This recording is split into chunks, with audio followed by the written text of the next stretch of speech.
The straight bar conventional deadlift, in my opinion, is going to be one of the highest progression of deadlifting that you're going to see on your program, as opposed to something like a kettlebell deadlift, strap bar deadlift, or even a sumo deadlift.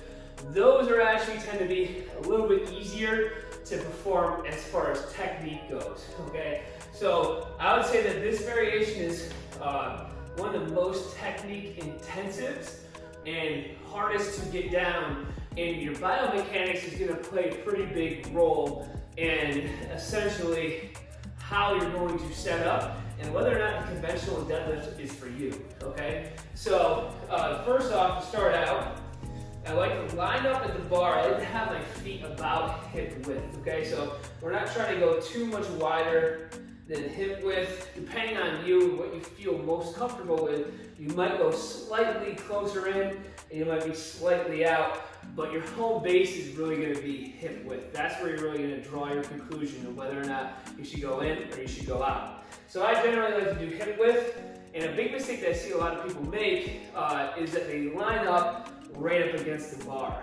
Generally, you know, when people set up for a straight bar deadlift and we're going conventional style, you're not going to have enough room to really go down and grab that bar. And when you come down, your knees are going to shoot forward, and or your shins are going to shoot forward, and you're going to end up kind of knocking the bar out of position. So I like to say, have the bar, if you're looking straight down, that bar should be able to cut your feet right in half. So yeah, I see my half of my foot on this side, and I see the other half on the other side. So that's my start position, and you want to treat it like a ritual.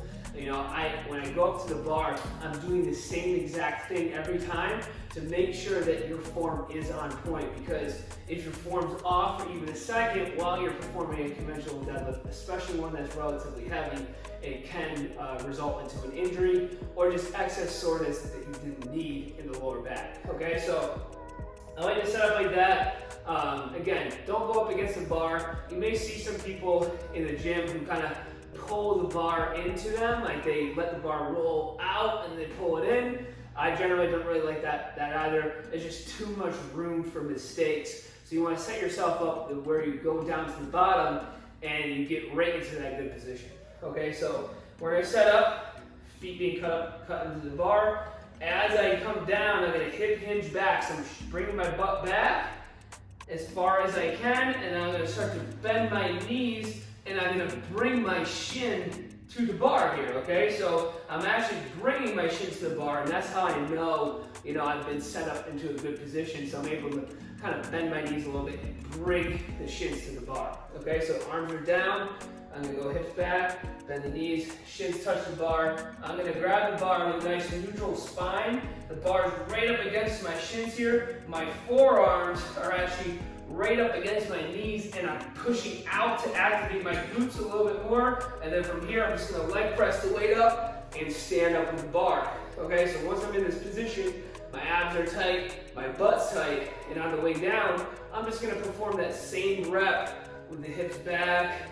I'm going to drive my hips back. Once it clears my knees, I'm going to bend it a little bit more, tap the floor. I'm in the same position as my start, and then I'll come back up and lock it out.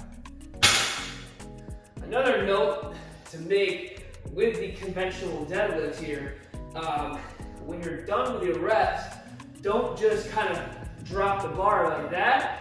Come down and perform the eccentric and just guide it down to the floor. So you're just draping in that good movement pattern with the straight bar.